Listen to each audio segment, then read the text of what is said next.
Assalamualaikum warahmatullahi wabarakatuh. Selamat siang. Hari ini saya akan menyampaikan tentang materi metabolit dari mikroorganisme, khususnya enzim, gitu ya. Oke, saya akan tampilkan slide-nya.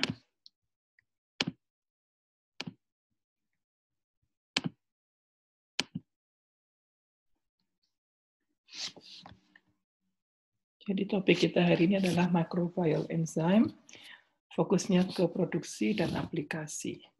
Jadi mungkin Anda semua sudah pernah mendengar enzim dari mikroorganisme, tapi di sini kita akan lebih banyak membahas tentang bagaimana produksinya dan aplikasinya.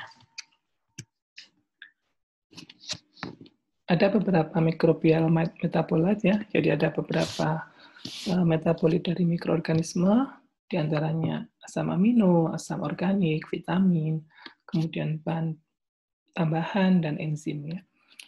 Nah, contohnya kalau di sini asam amino yang sering mungkin Anda dengar yaitu asam aminoglutamat ya untuk produksi MSG. Kemudian ada juga asam organik sebagai metabolit dari mikroorganisme. Contohnya asam asetat, asam propionat ya. Itu sering digunakan sebagai pengasam pada produk pangan. Kemudian ada vitamin ya. Di sini ada vitamin yang disintesis memang oleh mikroorganisme. Contohnya vitamin K, vitamin B12 ya. Ini bisa dihasilkan oleh mikroorganisme. Kemudian ada juga metabolit yang menjadi bahan tambahan makanan ya, seperti bahan pengental. Di sini santan gam contohnya itu dihasilkan oleh Xanthomonas campestris ya. Ini digunakan untuk pengental produk pangan, biasanya saus ya. Kemudian untuk kuliah hari ini kita akan belajar tentang metabolit enzim gitu ya. Nah, apa saja karakteristik dari enzim, jenis-jenisnya, dan aplikasinya? Oke, enzim dari mikroorganisme itu merupakan salah satu sumber alami selain dari tanaman dan hewan, gitu ya. Jadi kita bisa mendapatkan enzim dari mikroorganisme. Nah, karena enzim juga merupakan protein, ya, protein aktif, memiliki sisi aktif dan tentunya memiliki substrat yang spesifik, gitu ya. Contohnya kalau substratnya amilus, ya, enzimnya amilase, ya. Substratnya berupa pektin, enzimnya pektinase. Sehingga di sini spesifisitas enzim terhadap substrat juga sangat tinggi ya. Kemudian enzim dapat diaplikasikan pada industri pangan ya. Mungkin Anda sudah tahu atau mungkin ada beberapa yang belum tahu. Jadi kalau untuk industri pengolahan tepung ya, untuk pati, kemudian untuk pembuatan keju, jus buah ya, kemudian pemanis buatan, daging, kemudian industri alkohol ya, wine maupun bir, itu juga menggunakan atau melibatkan aktivitas enzim. Nah, kalau di bidang agroindustri biasanya digunakan untuk pembuatan silase ya. Silase itu apa? Ini merupakan pakan ternak ya yang sudah difermentasi oleh bakteri asam laktat, dan tentunya sudah ada aktivitas dari enzim-enzim dari bakteri asam laktat sehingga memudahkan penyimpanan ya, jadi lebih lama umur simpannya, kemudian nilai serapan gizi yang dihasilkan nanti juga lebih baik untuk hewan ternak yang akan kita beri pakan ternak ini. Kemudian ada juga enzim ini sebagai agen transformasi kimia ya. Contohnya glukos isomerase ya, untuk isomer glukos ya jadi fruktos ya. Biasanya nanti digunakan untuk produk high fructose corn syrup ya, dari sirup yang tinggi fruktos dari jagung ya. Ini bisa kita aplikasikan gitu. Ini beberapa contoh produk hasil aktivitas mikrobial ataupun aktivitas enzim ya di sini Anda bisa lihat. Nah, kemudian apa manfaat dari penggunaan enzim mikroorganisme? Yang pertama, enzim dapat meningkatkan nilai gizi ya, dapat meningkatkan nilai cerna. Kenapa? Karena kalau misalkan substratnya itu sudah menjadi lebih sederhana, lebih mudah untuk diserap oleh tubuh ya. Sehingga di sini perannya misalkan makanan itu mengandung protein, karbohidrat dengan struktur molekul yang kompleks. Karena ada bantuan enzim di situ, maka enzim akan melakukan hidrolisis pada substrat sehingga menjadi senyawa yang lebih sederhana dan mudah dimanfaatkan oleh tubuh gitu ya. Kemudian enzim mampu meningkatkan flavor ya.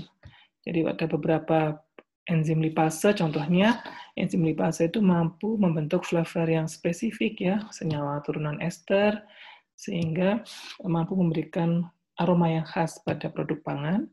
Kemudian enzim juga memiliki karakteristik yang aman ya, tidak membahayakan lingkungan atau eco-friendly. Sehingga di sini enzim bisa digunakan ya untuk produk pangan juga ya.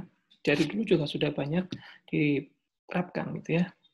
Kemudian enzim itu memiliki konsumsi energi yang rendah ya, sehingga kita disebut biasanya enzim itu mampu menurunkan energi aktivasi karena memang tidak perlu suhu yang tinggi ya untuk mengoptimalkan kerja dari enzim, hanya butuh suhu 30 sampai 40 Celcius ya. Enzim dapat bekerja dengan baik dan menghidrolisis substrat yang spesifik yang ia sukai.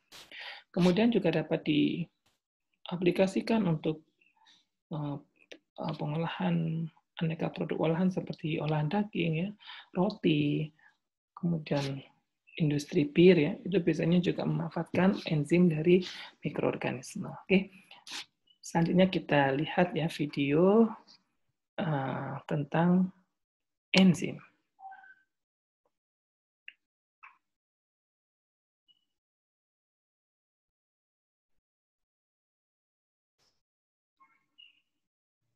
Enzymes are biological catalysts which help speed up chemical reactions without getting consumed in the reaction itself.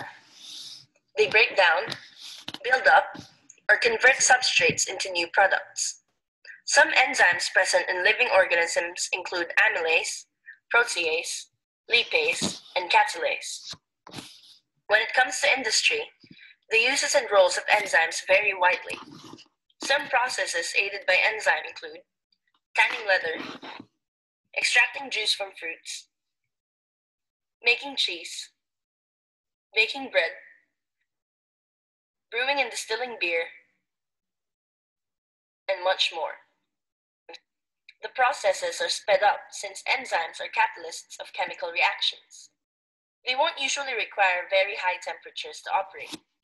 This saves fuel.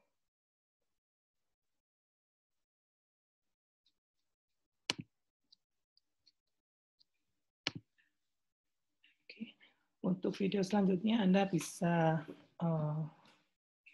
lihat sendiri ya. Jadi detail dari videonya itu contoh video yang perlu Anda lihat gitu ya. Kemudian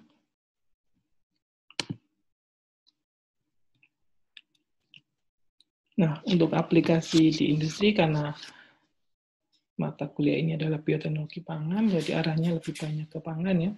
Biasanya untuk industri pati ya, contoh enzimnya amilase, glukoamilase, itu biasanya untuk produksi glukos ya maupun sirup ya.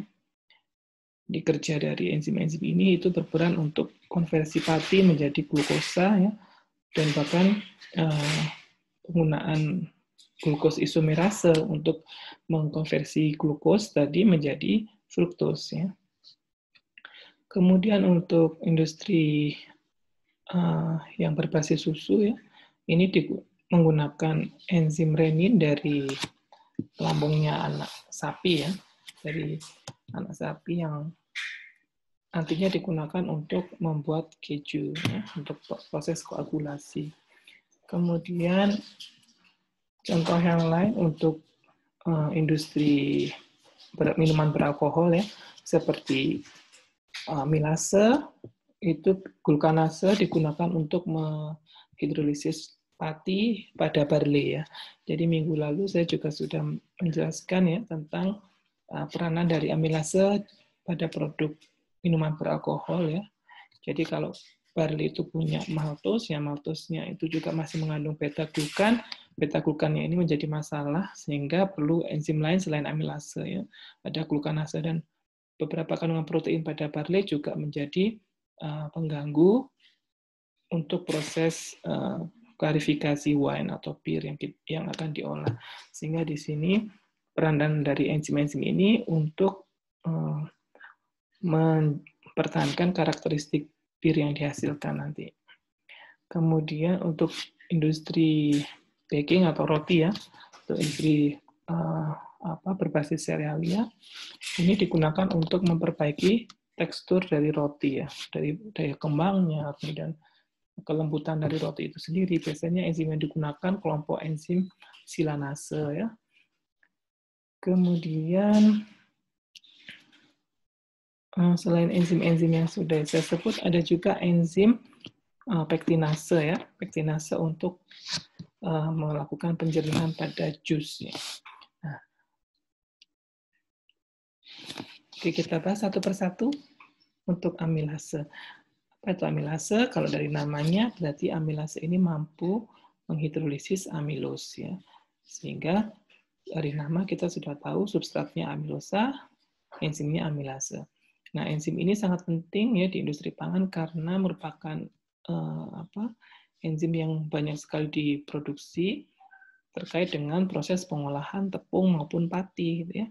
Nah, secara alami amilase dapat kita ekstrak dari barley, ya. Jadi kayak waktu proses malting, ya, malting itu prosesnya dilakukan secara alami dari enzim endogenous dari biji barley-nya. Kemudian amilase ini juga ditambahkan pada produk tepung untuk meningkatkan karakteristik dari produk bakery, ya. Nah, kemudian amilase juga dapat digunakan untuk menghasilkan glukosa dari bahan yang murah, ya, dari pati yang mungkin dianggap murah dan berpotensi untuk menghasilkan glukos dalam jumlah yang tinggi, sehingga bisa menghasilkan glukos dengan biaya yang ekonomis, ya. Kemudian kalau kita lihat di sini, kenapa kok amilase bisa menghidrolisis pati? Karena pati memiliki ikatan alfa 1,4 glikosidik, ya, yang dikenali oleh amilase. Nah, ada dua jenis, ya, yang sering biasanya Anda dengar, ya, amilus dan amilopektin. Kalau amilus itu strukturnya rantai yang tidak bercabang, ya. Sedangkan amilopektin rantainya bercabang dan cabangnya itu ada ikatan alfa 1,6. Nah, kalau kita lihat gambarnya seperti ini, amilus, ya, rantainya lurus, ikatannya alfa 1,4, monomernya berupa glukosa, ya. Sedangkan amilopektin, monomernya berupa glukosa, rantainya bercabang, ya, dan ada percabangan dengan ikatan alfa 1,6 di sini. Nah, bagaimana kerja dari enzim amilase tadi, ya? Untuk alfa amilase akan memotong dari tengah, gitu, ya. Sedangkan beta amilase akan memotong dari ujung non-reduksi, gula reduksi. Nah, sedangkan purulanase ini ada enzim amilase, kelompok amilase yang memotong di ikatan cabang tadi di alfa 1,6. Nah, ini mekanisme kerja dari enzim amilase, kelompok enzim amilase. Alfa amilase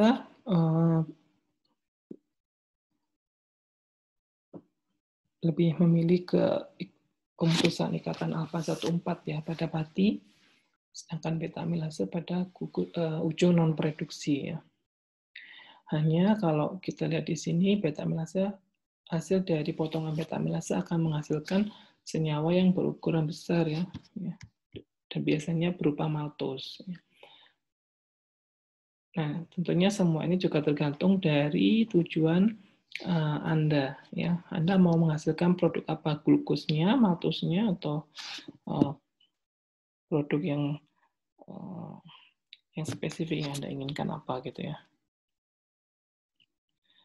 Kemudian untuk sumber amilase yang biasanya kita peroleh, biasanya kita bisa mendapatkan amilase dari biji-bijian ya, yang mengandung pati tentunya. Kemudian juga bisa kita ekstraksi dari kelompok jamur maupun bakteri. Kemudian untuk glukoamilase dan pululanase kita bisa ekstrak dari kelompok jamur. Nah, aplikasinya ini contohnya alfa amilase. Alfa amilase itu dapat kita gunakan untuk produksi pengolahan pati maupun bir ya. Beta amilase juga demikian. Sedangkan glukoamilase umumnya digunakan untuk pengolahan pati ya. Sedangkan pululanase untuk menghasilkan glukos dengan jumlah yang cukup tinggi ya. Sehingga kalau Anda mempunyai jamur maupun mikroorganisme yang mampu memproduksi pululanase, maka Anda bisa menggunakannya untuk meningkatkan kadar glukos pada tahap awal pembuatan bir ya.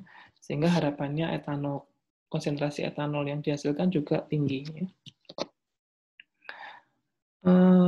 Pada tahapan malting ya, ini contohnya pada industri bir, pati pada barley itu kan mengandung enzim amilase alami gitu ya. Sehingga kalau misalkan tidak ada proses malting, maka pati tersebut tidak akan bisa digunakan oleh kamir ya. Sehingga kamir tidak akan bisa merubah pati menjadi etanol. Nah, peran dari amilase ini itu mampu mengkonversi pati menjadi glukos, ya, sehingga nanti glukosnya akan siap digunakan oleh kamir menjadi etanol, gitu ya. Nah, kalau misalkan amilase ini tidak ada, maka yeast tidak akan bisa menggunakan pati dari barley. Nah, sehingga di sini peran amilase pada proses malting ini sangat besar sekali, ya, sangat penting atau krusial. Ini Anda bisa melihat maltose ya. Maltose akan dipecah oleh amilase menjadi glukos ya. Kemudian contoh lain untuk selain produksi bir ya, kita bisa menggunakan untuk produksi sirup jagung ya. Nah, apa itu sirup jagung ya? Anda mungkin perlu mengetahui ada beberapa kategori. Ada padatan sirup jagung, ada sirup glukos, ada sirup fruktos ya. Kalau padatan sirup jagung ini umumnya nilai dari dextrose ekivalen atau DE-nya itu lebih dari 20% ya. Dan biasanya corn syrup solid ini digunakan untuk melindungi bahan pangan dari oksidasi ya, atau untuk mengenkapsulasi senyawa aromatik ya, atau melindungi atau menjaga kadar air dari produk pangan. Kemudian glukos sirup ini karena dominan glukos ya, produknya itu hampir 100% ya, sehingga memiliki nilai dextrose ekivalen mendekati 100 ya. Sedangkan high fructose corn syrup atau HFCS ini merupakan pemanis yang juga umum digunakan di industri yang merupakan hasil isomerisasi glukos menjadi fruktos ya. Nah, ini kemanisannya jauh lebih tinggi daripada glukos ya, sehingga Anda bisa gunakan untuk pemanis alternatif. Nah, bagaimana membuat fructose corn syrup? Yuk kita lihat ya. Apa sih bedanya gula biasa, gula pasir yang Anda biasa pakai dengan high fructose corn syrup? Apakah Anda bisa beli di supermarket atau Anda harus beli di mana? Anda mungkin perlu tahu ya. Mari kita lihat.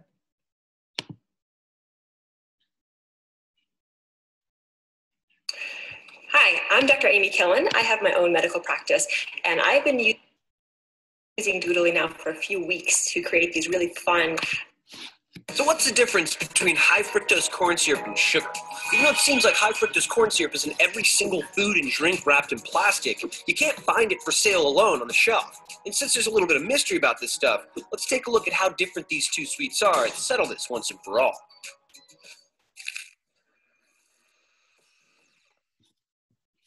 High fructose corn syrup made its big-time market debut in the 1970s due to new taxes on import sugars, as well as subsidies on corn crops, making it a much cheaper sweetener than regular table sugar. Since then, it's become a pretty standard part of the American diet. High fructose corn syrup doesn't come about naturally, but instead through a pretty advanced chemical process. Corn is milled down to produce cornstarch, which is then further broken down into corn syrup, a product that is almost entirely made up of a sugar called glucose. And while glucose is sweet, it isn't sweet enough to do the job. So in the lab, certain enzymes and acids are used to convert some of the glucose into fructose, which is significantly sweeter. So high fructose corn syrup is a mixture of these two compounds that comes in different variations. Glucose and fructose are what are known as monosaccharides, the simplest kinds of sugars, and also the building blocks of the more complex disaccharides. Now, what's important to realize is that common table sugar, or sucrose, is a disaccharide made up of equal parts of glucose and fructose. High fructose corn syrup comes in different concentrations for different products, but it's remarkably similar. The current scientific consensus is that there's almost no nutritional difference between the two. So when it comes to discussing health issues with sweets, it's much less about this than it is about this. When you eat either table sugar or high fructose corn syrup, both inevitably send glucose and fructose into the bloodstream. Glucose charges our cells up with energy, while fructose gets involved with cholesterol and energy-storing glycogen production in the liver. One of the big problems with overconsumption of sweets is that they start interfering. Oke.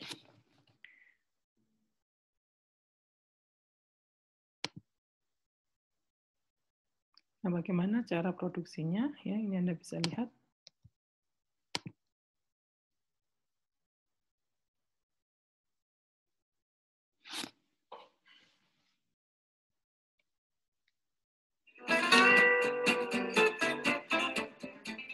High fructose corn syrup. High fructose corn syrup is made from corn, the most widely grown crop in the Americas. A common misperception is that high fructose corn syrup is high in fructose, which is not true. Like beet sugar and cane sugar, it is composed of nearly equal amounts of glucose and fructose. It is classified as high in fructose only because it has more fructose than normal corn syrup, which is made of glucose. To make high fructose corn syrup, the corn is first harvested and sent to the wet mill. Next, the corn is crushed in a mill and then run through screens in order to separate the cornstarch from the other parts of the kernel. After being separated, natural enzymes are added to the liquid, which converts some of the sugars in the liquid from glucose to fructose. The resulting liquid is typically 42% fructose and 58% glucose. From there, the liquid is passed through activated carbon and filtered. The final product is called HFCS42 and is used to sweeten many baked goods. Some of the HFCS42 then goes through a liquid filtration process to increase the fructose content, creating a liquid that is 90% fructose. This product is called HFCS90. Finally, the two liquids, HFCS42 and HFCS90, are blended to make a mixture that is 55% fructose. The final blend, called HFCS55, is widely used as a sweetener in sodas.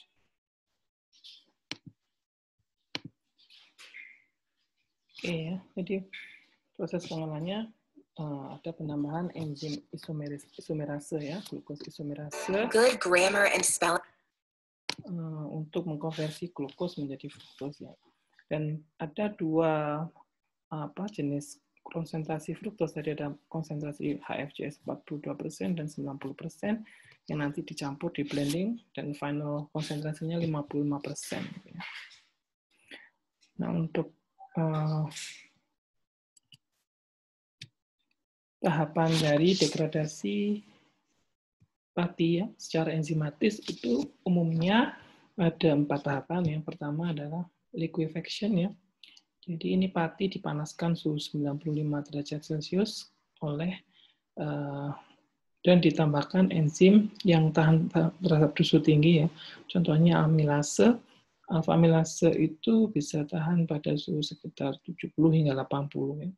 Sehingga ketika kita sudah dinginkan, kemudian kita gunakan enzim yang heat stable ini, maka enzim ini mampu menghidrolisis pati gitu ya, dan menghasilkan produk dengan dextrose ekivalen sekitar 10 hingga 12%.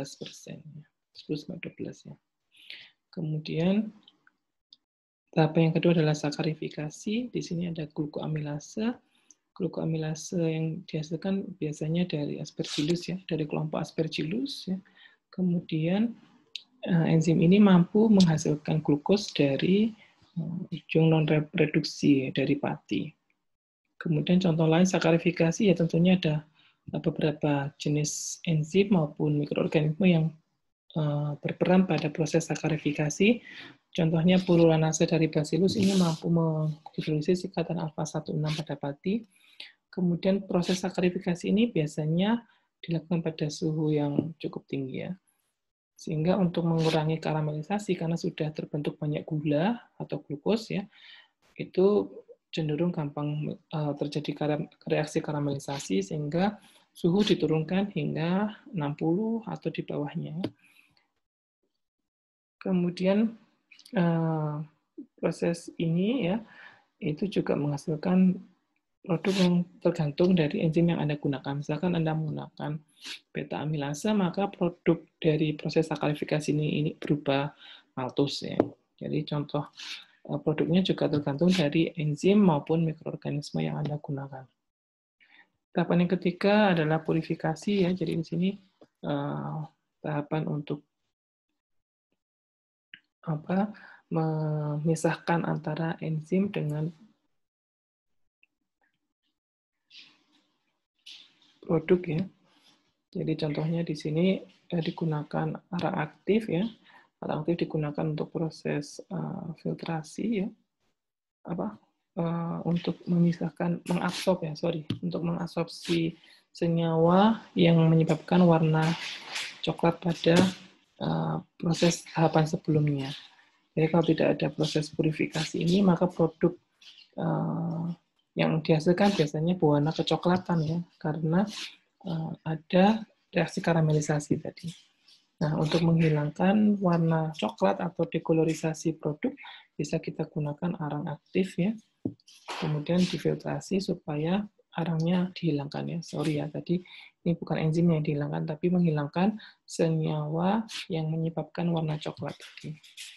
Nah, kemudian filtrat yang diperoleh dievaporasi untuk mendapatkan sirup dengan konsentrasi yang lebih tinggi atau konsentrat.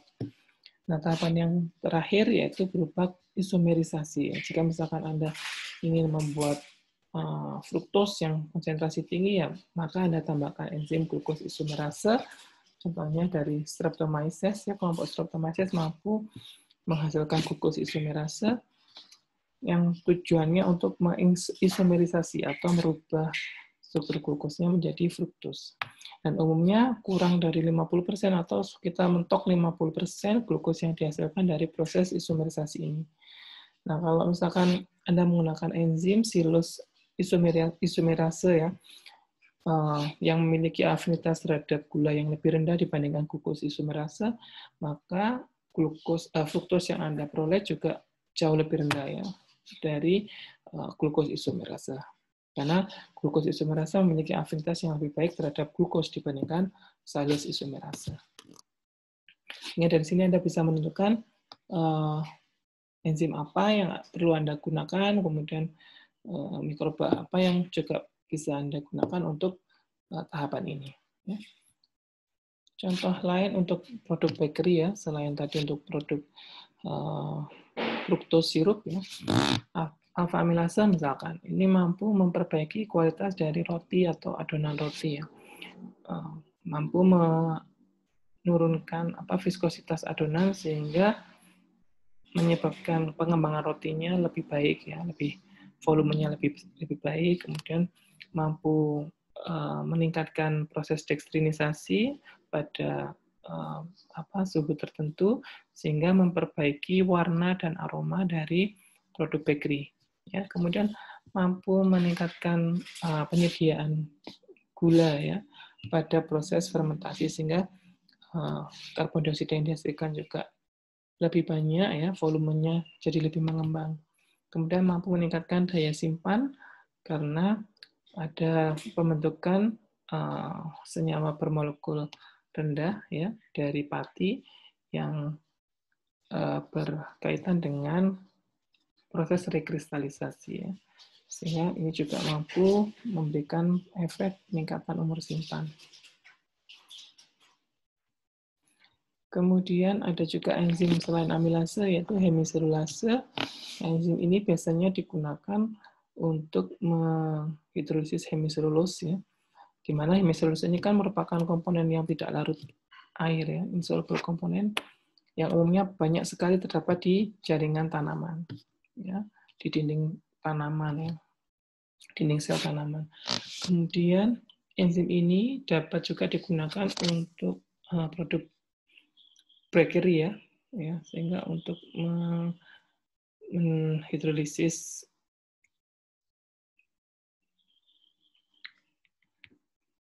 komponen yang di dalamnya menjadi senyawa yang lebih sederhana, misalkan menjadi amilose dan dextrin, ya. Karena kalau beberapa serealia, ya, yang mengandung hemiselulose, ya, itu juga memerlukan enzim hemiselulase untuk menyederhanakan senyawa hemiselulose tadi. Kemudian ada juga silanase, ya.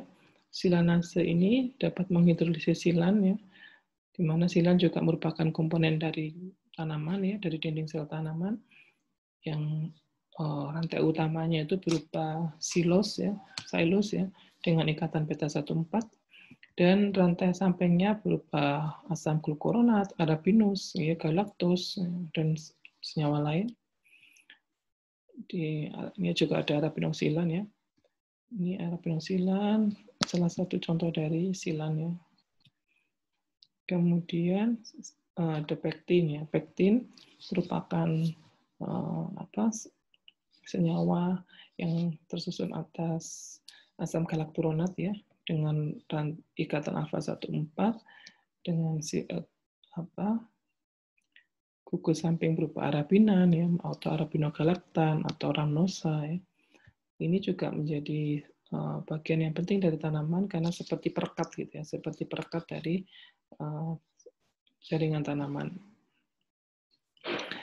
Nah, di dalam buah maupun sayur itu banyak sekali terhadap pektin, ya. Contohnya di apel itu juga tinggi pektin. Nah, biasanya berupa protopektin, dan ini menjadi masalah besar pada pembuatan jus apel, ya. Karena ketika diolah itu terdapat semacam kabut, ya.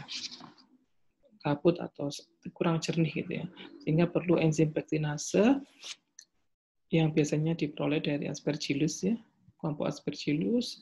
Kemudian Aspergillus ini, enzim pektinase dari Aspergillus ini mampu mengkonversi protopektin tadi yang pada apel tadi yang awalnya tidak larut air menjadi larut air, ya, menjadi pektin, ya.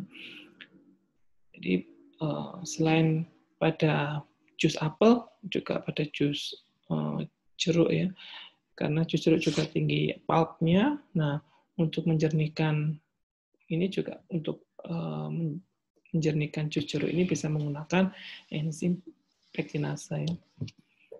Kemudian untuk produk wine, ya, juga bisa digunakan karena masalahnya juga sama karena dari buah anggur, ya. Itu juga bisa kita gunakan enzim pektinase untuk mendegradasi protopektin menjadi pektin. Kemudian pada pengolahan kopi dan coklat, ya, untuk menghilangkan lendir, ya, pada proses fermentasi yang secara alami. Kemudian contoh yang lain, invertase, ini dari kelompok kamir, ya, dari yeast, ya, dari Saccharomyces maupun dari Cloveromyces, ini mampu membentuk gula invert, ya, yang tinggi fruktos, ya. Biasanya digunakan nanti aplikasinya ke produk konfeksioneri, ya, permen, ya, atau sebagai pemanis alternatif. Kemudian ada juga enzim protease, ya, yang mampu memperbaiki tekstur dari adonan roti, kemudian mampu mempercepat proses pengeringan pada telur bubuk, ya, atau meningkatkan tekstur daging, ya, membuat tekstur daging lebih lunak, ya. Ya, jadi memperbaiki tekstur daging menjadi lebih lunak dan lebih disukai oleh konsumen, ya. Ini contohnya.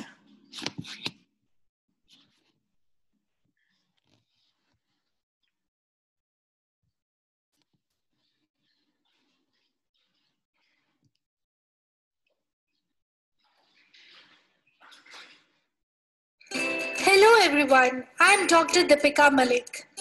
Today's topic of discussion is industrial production of protease. Proteases were the first enzymes to be commercialized, partly on account of the history of availability of the first commercial enzymes and partly on account of need, since proteins are ubiquitous in nature and can be found in a wide variety of consumer stains, for example, variety of food stains as milk, egg and soya, blood, grass, and human body fluids. Proteases constitute one of the most important groups of industrial enzymes, capturing almost 60% of the total enzyme market. The vast variety of proteases with their specificity of action and application have been exploited widely in the detergent, food, pharmaceutical, and leather tanning industries. This has been considered as eco-friendly because the appropriate producers of these enzymes for commercial exploitation are non-toxic and non-pathogenic. Oke, untuk selengkapnya Anda bisa simak ya videonya lebih detail dengan menyaksikan video ini. Oke, saya kembali lagi. Kemudian ada lipase ya. Lipase ini juga berguna sekali untuk aplikasinya biasanya untuk senyawa sintetik ya. Jadi melalui proses transekstrifikasi untuk menghasilkan semacam lipid terstruktur ya. Asam lemak terstruktur untuk menghasilkan untuk semacam pengemulsi gitu ya. Kemudian juga sebagai hidrolitik ya, sebagai enzim hidrolase itu mampu menghasilkan senyawa aromatik ya. Jadi selain untuk menghasilkan asam lemak terstruktur yang berperan untuk biasanya untuk pengemulsi yang termodifikasi gitu ya, lecitin yang termodifikasi juga bisa digunakan untuk proses produksi senyawa aromatik sehingga dihasilkan produk pangan yang memiliki aroma yang lebih baik ya. Nah, beberapa enzim lipase dapat diperoleh dari kelompok jamur, dari Candida, yang mampu menghidrolisis beberapa jenis lipidnya. Contohnya Candida rugosa ya, itu memiliki aktivitas lipase yang baik.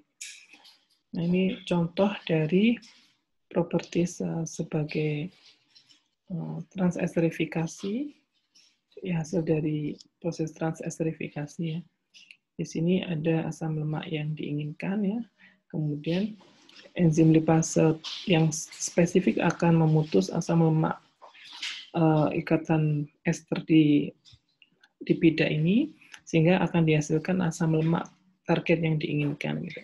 Nah, asam lemak ini nanti bisa digunakan untuk tujuan misalkan untuk pembuatan emulsifier ya. Bisa kita lakukan di sini.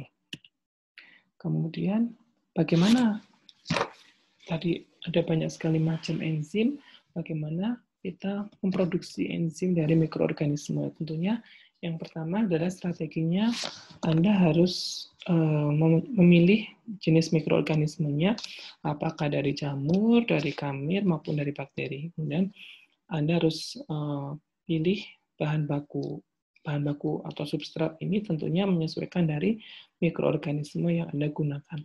Kemudian bagaimana kontrol dari proses fermentasinya, dan yang keempat adalah proses recovery-nya ya, untuk produk yang diperoleh. Nah, untuk tahapan pertama yaitu tahapan seleksi mikroorganisme. Contoh misalkan Anda ingin menghasilkan enzim amilase, Anda pilih biasanya yang merupakan produsen amilase yang baik dari kelompok mikroorganisme adalah kelompok jamur ya. Contohnya Aspergillus niger maupun Aspergillus oryzae. Ini kedua jenis dari jamur ini mampu menghasilkan amilase dengan jenis ekstraseluler ya. Jadi kita bisa panen enzimnya dari mediumnya. Sehingga kita sebut sebagai enzim ekstraseluler karena mikroba ini mampu menghasilkan enzim secara ekstraseluler. Sehingga kita bisa ambil dari mediumnya, memudahkan proses pemanenan, dan memudahkan proses pemisahan nantinya. dibandingkan kalau enzim itu dihasilkan secara intraseluler. Kita harus memecah selnya. Kemudian beberapa kelompok jamur itu juga menghasilkan senyawa asam yang mampu membantu proses degradasi substrat, sehingga proses hidrolizisnya jadi lebih cepat. Ya. Kemudian contoh lain, misalkan Anda tertarik dengan pektinase, Anda bisa ekstrak pektinase dari Bacillus subtilis. Ya. Selain ekstraseluler enzim, karakteristik dari enzim dari Bacillus subtilis juga proses pertumbuhan Bacillus subtilis ini kan lebih cepat dibandingkan jamur. Ya. Kalau jamur Anda butuh waktu 1 minggu, ya 4 hari hingga 1 minggu, tapi dengan menggunakan bakteri Anda bisa menggunakan waktu 1 hingga 2 hari, ya, mempercepat proses produksinya. Kemudian untuk seleksi dari bahan baku, Anda bisa menyesuaikan dengan mikroorganisme yang Anda gunakan. Misalkan Anda mau memproduksi enzim amilase dari jamur, ya berarti substrat yang Anda perlukan adalah pati, ya bisa pati jagung, pati singkong, pati apapun yang dapat dihidrolisis oleh enzim amilase dari mikroba yang Anda gunakan. Kemudian tentunya setiap mikroorganisme juga menggunakan mikronutrien seperti mineral, vitamin, ya. Di sini biasanya kita tambahkan mineral kelompok potasium, natrium, kalsium, dan magnesium. Ini merupakan mineral utama untuk mensupport pertumbuhan dari mikroorganisme yang Anda pakai tadi. Nah, untuk silanase tentunya juga lain, ya. Misalkan Anda produksi silanase, maka substratnya bukan jagung lagi, tapi kongkopnya, tongkol jagungnya. Ya. Anda hancurkan, kemudian Anda buat serbuk tongkol jagungnya, kemudian serbuk tongkol jagung itu digunakan untuk memproduksi enzim silanase. Tentunya juga ada tambahan mineral maupun vitamin yang diperlukan untuk pertumbuhan mikroorganisme yang Anda gunakan. Nah, untuk proses fermentasinya Anda harus menyiapkan mediumnya, sterilisasi, kemudian fermenternya juga disterilisasi, inokulasinya berapa banyak, ya, kemudian kontrol suhu fermentasinya, pH fermentasinya, itu tergantung dari mikroorganisme yang Anda gunakan. Tentunya Anda tahunya dari mana, Anda bisa cek di jurnal atau di buku yang membahas lebih detail tentang karakteristik suhu maupun pH dari mikroorganisme yang Anda gunakan. Anda bisa cek gitu ya, mau di fermentasi pada suhu dan pH berapa gitu ya. Kemudian setelah Anda panen, Anda harus melakukan proses recovery, ya. Tahapan yang terakhir pada produksi enzim, Anda harus melakukan recovery. Bagaimana prosesnya? Umumnya dengan menggunakan proses filtrasi untuk menghilangkan media, ya. Karena kan ketika proses fermentasi Anda menggunakan media pertumbuhan mikroorganisme. Kemudian kalau Anda menggunakan sel, maka selnya yang kita buang, ya, karena selnya juga akan tumbuh, ada biomasa sel di situ. Kalau Anda menggunakan jamur akan ada miselia, maka kita harus memisahkan media sel miselia dari enzimnya. Kemudian Anda juga perlu menambahkan senyawa kimia yang mampu mempresipitasi protein, ya. Contohnya misalkan kelompok amonium, ya, amonium hidroksida, amonium sulfat, ya, itu mampu mempresipitasi proteinnya. Contohnya untuk amilase, ini menggunakan amonium hidroksida untuk pengendapan enzim amilase, sehingga nanti yang tersisa adalah endapan amonium hidroksida dengan amilase. Nah, untuk memisahkan amilase dengan amonium hidroksida, maka kita lakukan proses kristalisasi, ya, dan dilanjutkan dengan filtrasi untuk menghilangkan amonium hidroksida. Nah, setelah Anda peroleh enzim amilase, ya, Anda bisa gunakan dan Anda cek aktivitasnya, kemudian kemampuan menghidrolisis substrat yang Anda punya, gitu ya. Anda bisa cek apakah memang itu merupakan enzim yang merupakan target Anda. Ya. Untuk produksinya secara industri, ya, industrial scale, Anda bisa lihat di link berikut, ya.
Jadi itu semua adalah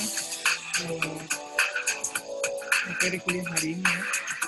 Anda bisa pelajari lagi ya lebih detail di video yang saya berikan maupun dari materi PPT yang saya siapkan ya.